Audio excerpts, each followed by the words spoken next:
Voy a hablar sobre las celebraciones dominicales en espera de presbítero en este contexto actual, de pastoral actual. Estamos pensando que para dar más participación y quizás ir más a lo que os interesa, al final voy a cortar un poco lo que es mi intervención y haríamos grupos así, no sé, pequeños, de 8 o 10, los más próximos, os ponéis en círculo, para pensar en una pregunta. Cada grupo piensa en una pregunta sobre lo que hable ahora de estas celebraciones o lo que haya hablado antes, también podría ser. Y así tenemos un diálogo más vivo sobre lo que de verdad pueda interesar. Ya lo de antes fue interesante, por supuesto, lo que preguntasteis, pero así participáis todos en esa consulta o en esa propuesta.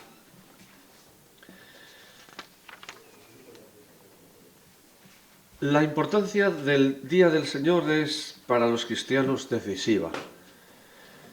Es decisiva porque es el día del triunfo de la vida sobre la muerte, de la gracia sobre el pecado. Es el triunfo de Jesucristo, ¿no? Del misterio pascual de Cristo, del que todos participamos. Pero esa celebración, pues ahora mismo tiene retos importantes. No hace falta recordar que la disminución del número de sacerdotes, que ya se ha venido produciendo, pero ni nos imaginamos cómo será en pocos años, por lo menos en mi diócesis de Astorga, en menos de 10 años, por supuesto, la mitad podemos ser. Y es que me temo que aquí pasará lo mismo. Porque claro, ahora las generaciones mayores están ahí, en números altos de edad. Por lo tanto, en poco tiempo es casi inimaginable. Yo prefiero casi no pensarlo. Cuando piensas, ¿y cómo haremos, cómo organizaremos la pastoral? Es muy difícil de ver. Entonces, esa disminución del número de sacerdotes hace que esa celebración del domingo sea cada vez más complicada, siendo importante como es. Ya hemos hablado de esas causas antes, en la charla anterior, hemos hablado de esas causas, pero el hecho en sí es que efectivamente la celebración del domingo está en crisis. Junto al domingo religioso han aparecido otros domingos, muchos domingos.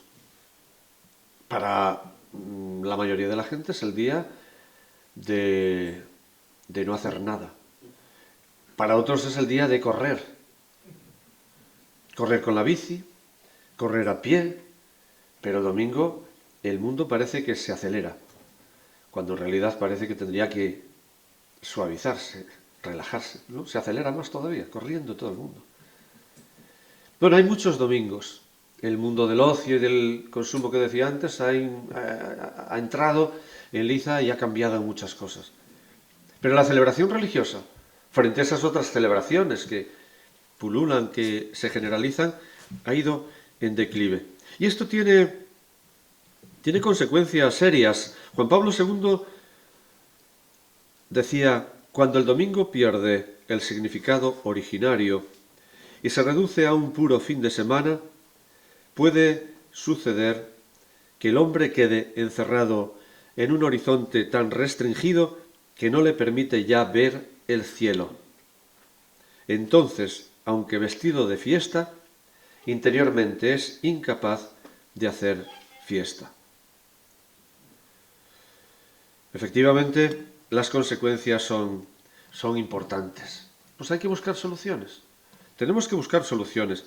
Evidentemente, la solución ideal ya sabemos cuál es, que es la Eucaristía, que es la celebración plena del domingo, del misterio pascual. Esa es la celebración plena a la que tenemos que aspirar. No a costa de celebrar 7 u 8, por supuesto, como decía usted, ¿verdad? No a costa de eso.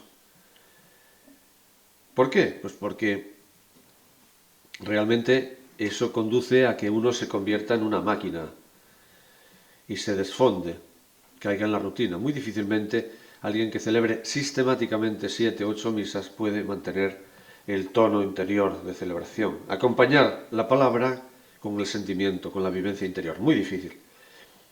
A lo mejor hay alguna excepción y hay alguien que es santo ya y entonces es capaz, pero vamos, yo no sería capaz.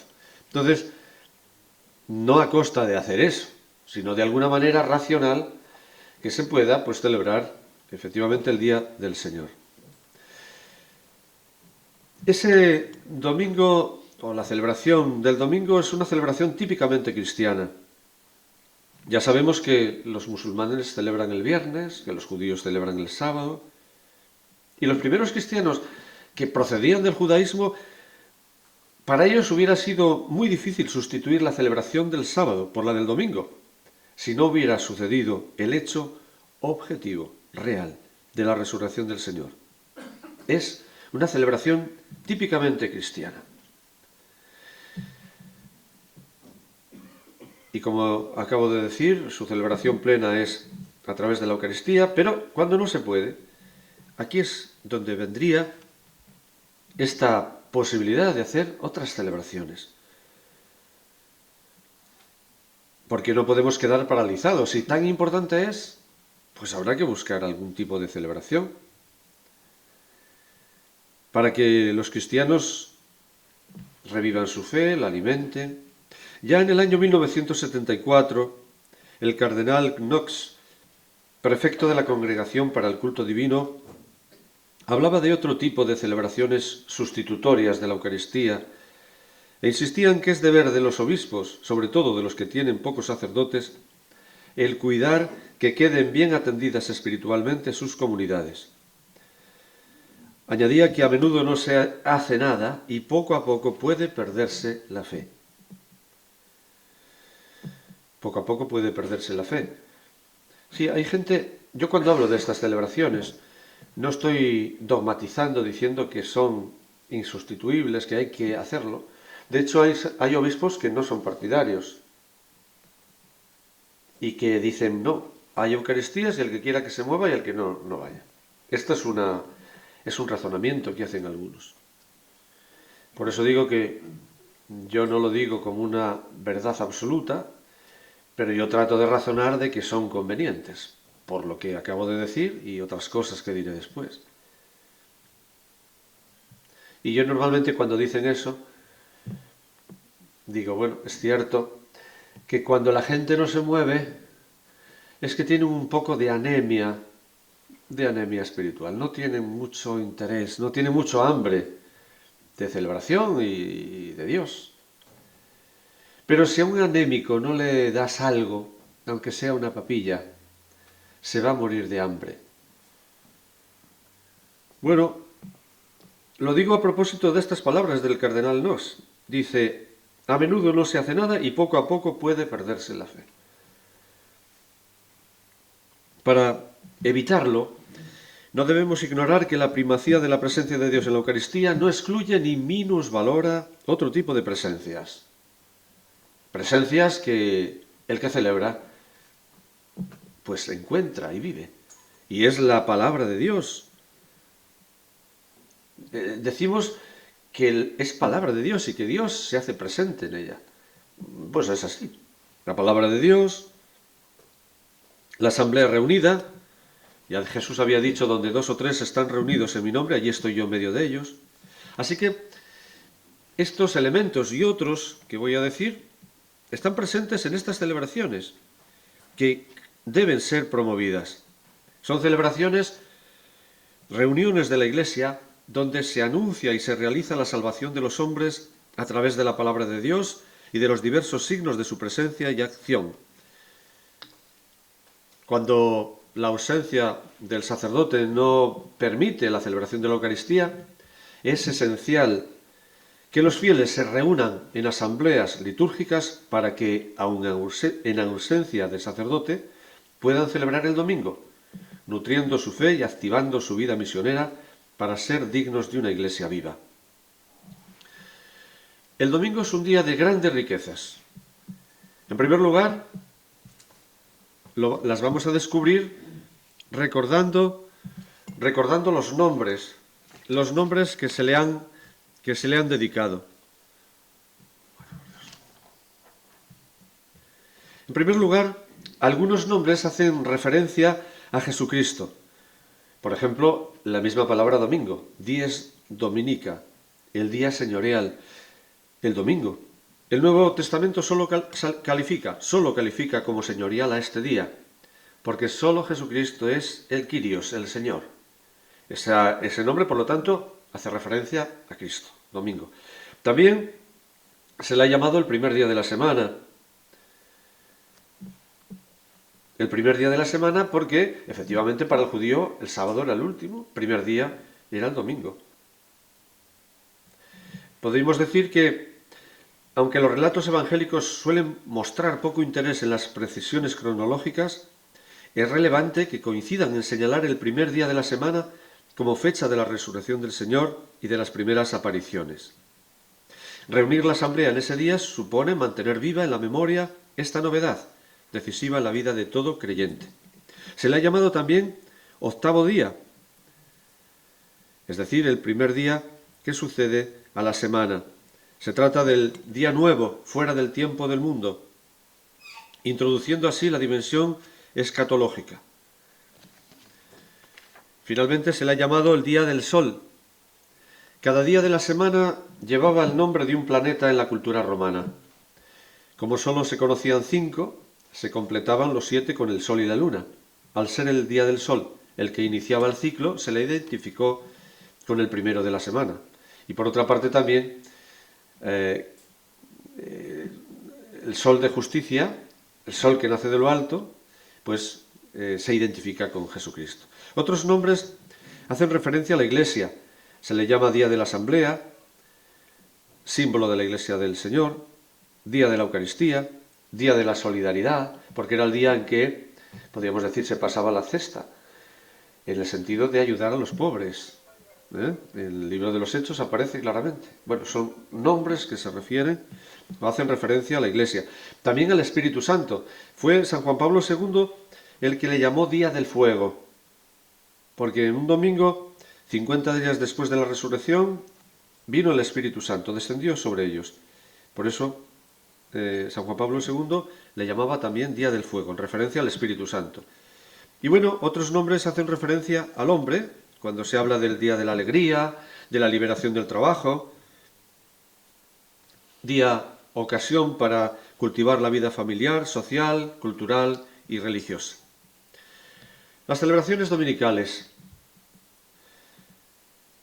Con esta denominación nos referimos a las celebraciones establecidas en la Iglesia con el fin de mantener viva la celebración del domingo, el Día del Señor, allí donde no es posible su celebración plena con la Eucaristía, y que conservan en medida suficiente algunos de los valores propios de ella: la proclamación y la escucha de la palabra, la plegaria comunitaria, la recepción de la Santa Comunión, la reunión de la Asamblea Celebrante, etc.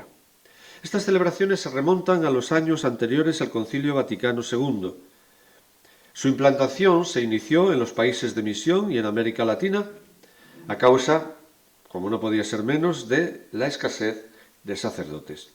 Y esa práctica se extendió con rapidez a países de Europa como Alemania, Francia, Holanda y Bélgica. Estos han sido los primeros.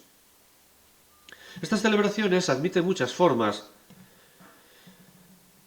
Es decir, un domingo se puede hacer un rezo de laudes. O sea que en ese lugar donde no hay Eucaristía, pueden reunirse y rezar laudes. En algunos pueblos que están allá bajando de San Glorio y ya para la parte de León, hay un sacerdote que hace unos años, precisamente emulando a Santander, creamos grupos de lectura creyente. Y donde no va, ese grupo de gente que hace lectura creyente se reúne y hace lectura creyente.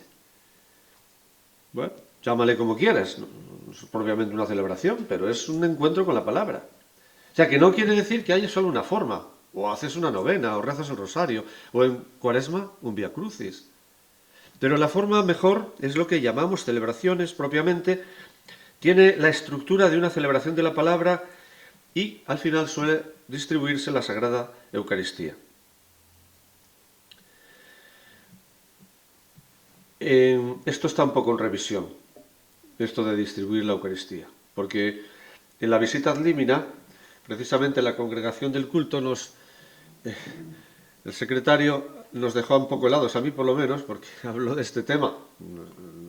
no sencillamente porque, como digo, sea un defensor a ultranza, pero sí que nos dejó helados porque dijo que en Francia que las iban a suprimir, las celebraciones dominicales. Es uno de los países primeros en que empezó. Pero bueno, las razones, ¿cuáles eran? Luego igual sale otra vez. Pues parece ser que no servían para acrecentar el amor a la Eucaristía, que es un supuesto, algo que hay que pedirles. Pero sobre todo era porque a veces creaban conflictos con los párrocos. ¿En qué sentido? Pues porque si un día un,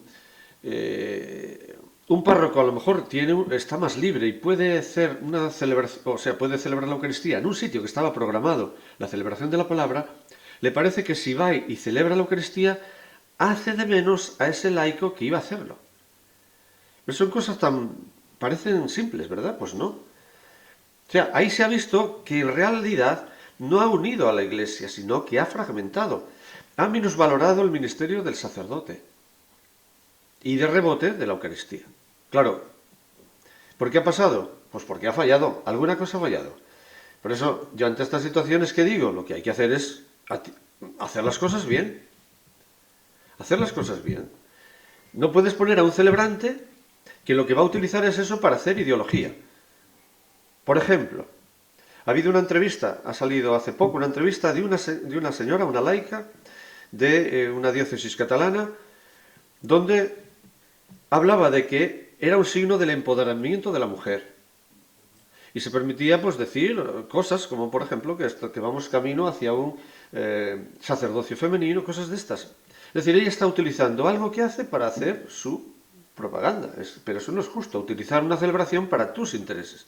Claro, cuando se ideologizan las cosas, no me extraña que después alguien diga, no, yo esto no lo quiero. ¿El problema dónde estuvo? ¿En qué persona encargas de eso? ¿Y qué formación tiene? ¿Y qué vida eclesial lleva? Claro, si tú encargas a una persona que no va por la iglesia nunca, porque esta gente tendría que celebrar, ir a la Eucaristía el domingo. O sea, no, sus celebraciones que las haga, pero tiene que ir a la Eucaristía el fin de semana, el sábado o el domingo. Si no lo hace, está desprestigiando la Eucaristía. Es decir, son problemas que nacen cuando no se utiliza, no se sigue el protocolo que está señalado, que luego recordaré rápidamente. Algunas indicaciones muy concretas. Si esto se evita, pues no sé por qué debemos ir en contra. Bueno, ahí hay un apartado sobre documentos eclesiales, pero me lo voy a pasar porque si no, pues no cumpliría lo que quiero de dejar un mayor tiempo. Me voy al directorio y algunas indicaciones concretas sobre estas celebraciones. Un directorio de las celebraciones dominicales en ausencia de presbítero se llamaba el anterior. Ahora la conferencia, la comisión lo ha renovado y se llama Celebraciones Dominicales en espera de presbítero. Es un documento que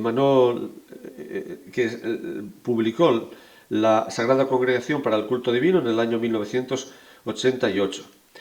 Yo destaco algunas cosas. Por ejemplo, habla de, primer criterio, movilidad y formación de los fieles. Cuando no es posible celebrar la Eucaristía dominical en una comunidad, y dado su valor preeminente, se ha de intentar que los fieles participen en la Eucaristía en el lugar más cercano.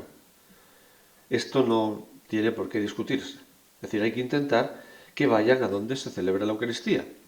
Por eso, en las unidades pastorales se suele decir, es uno de los criterios que desde luego nosotros tenemos recogido, en el centro de la unidad pastoral se debe celebrar el domingo a última hora, siempre a la misma hora, y que todos los pueblos o parroquias de la unidad pastoral lo sepan, para que puedan ir ahí, ya que es el valor superior.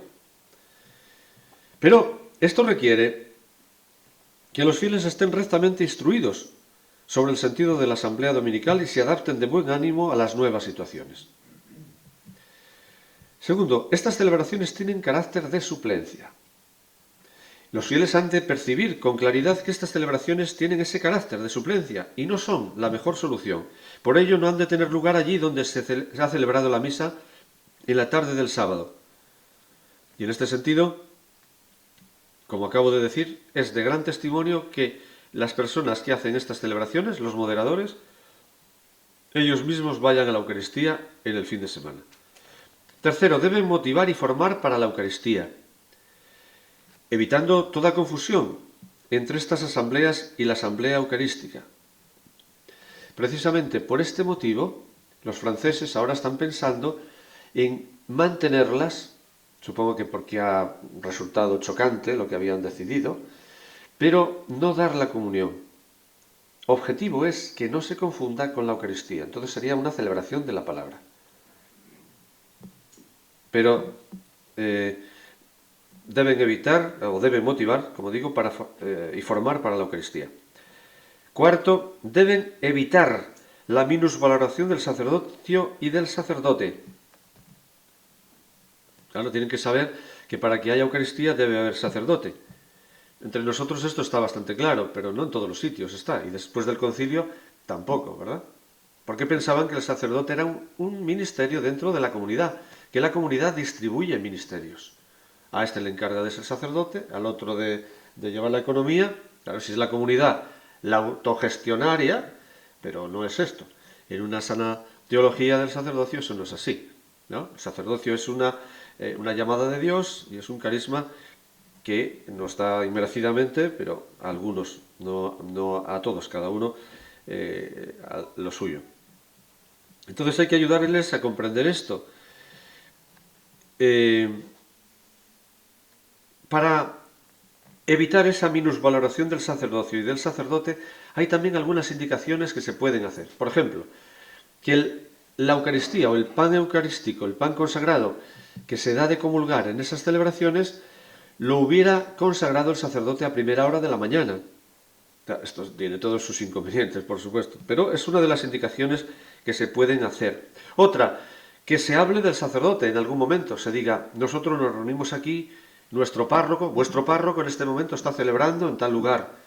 Pedimos por él, pedimos por las vocaciones sacerdotales, porque hay que evitar que eso signifique la minusvaloración del sacerdocio. Que como yo decía antes, en algún caso en Francia se ha dado.